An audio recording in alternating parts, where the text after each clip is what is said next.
Assalamualaikum warahmatullahi wabarakatuh. Sebelumnya perkenalkan, saya Yudi Kurniawan, NPM 22351051 dari kelas 6A pada mata kuliah Cloud Computing, di mana di sini kami diminta untuk membuat tugas video untuk membandingkan 3 tools dalam Cloud Computing.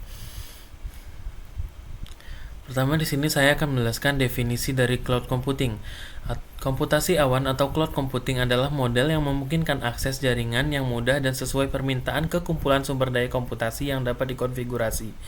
Sumber daya yang dimaksud sangat beragam. Dia meliputi jaringan, server, penyimpanan, aplikasi, dan layanan. Salah satu keunggulan utama dari teknologi ini adalah sumber daya tersebut dapat disediakan dan dilepaskan dengan cepat dengan interaksi penyedia layanan atau upaya manajemen yang sangat minimal. Kemudian di sini ada 3 model layanan utama. Yang pertama itu ada IaaS atau Infrastructure as a Service, kemudian ada PaaS, Platform as a Service, kemudian ada SaaS atau Software as a Service. Secara umum, arsitektur komputasi awan terdiri dari 4 lapisan utama, di mana ada perangkat keras, infrastruktur, platform, dan aplikasi. Berdasarkan siapa yang memiliki dan mengelola layanan tersebut, di atas lapisan-lapisan tersebut, komputasi awan dibagi menjadi 3 model layanan utama seperti yang sudah saya jelaskan sebelumnya, yaitu ada Infrastructure as a Service atau IaaS, ada Platform as a Service PaaS, dan Software as a Service atau SaaS.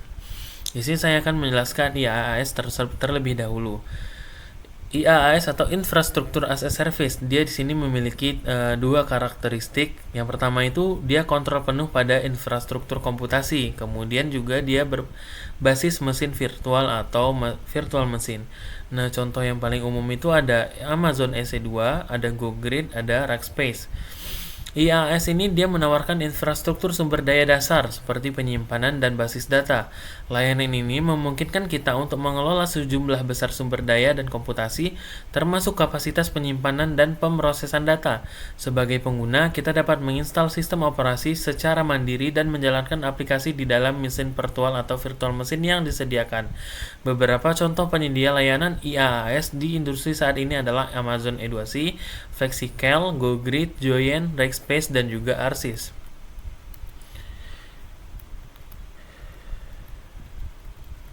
Kemudian di sini ada PaaS atau Platform as a Service.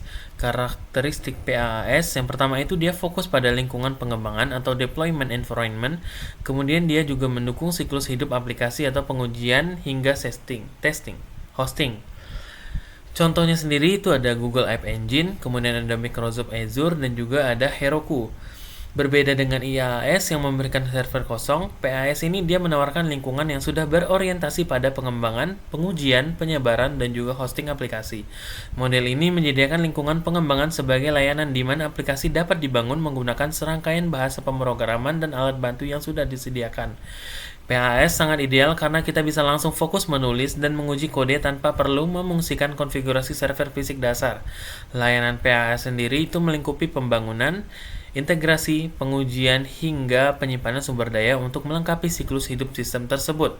Contoh penyediaannya adalah App Engine, Aneka, Force, Microsoft Azure, ada Heroku, Amazon Elastic MapReduce, dan juga Cloud Foundry. Kemudian yang terakhir itu ada SaaS atau Software as a Service.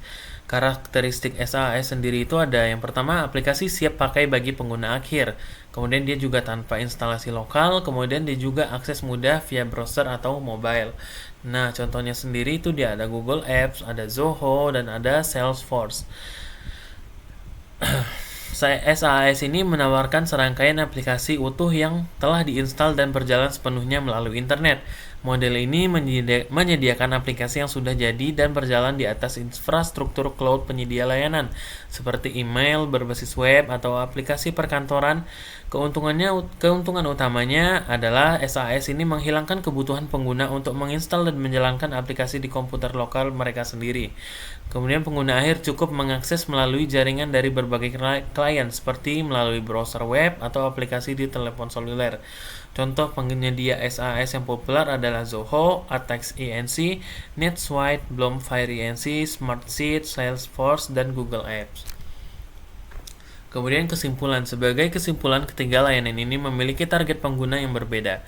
IaaS sangat cocok untuk arsitek jaringan yang membutuhkan mesin virtual dan infrastruktur dasar.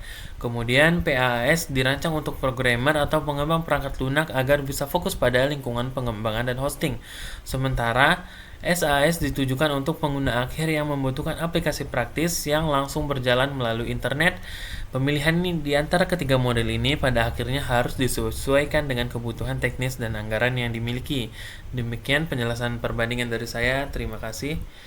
Apabila ada kekurangan saya mohon maaf. Wabillahi taufik wal hidayah. Wassalamualaikum warahmatullahi wabarakatuh.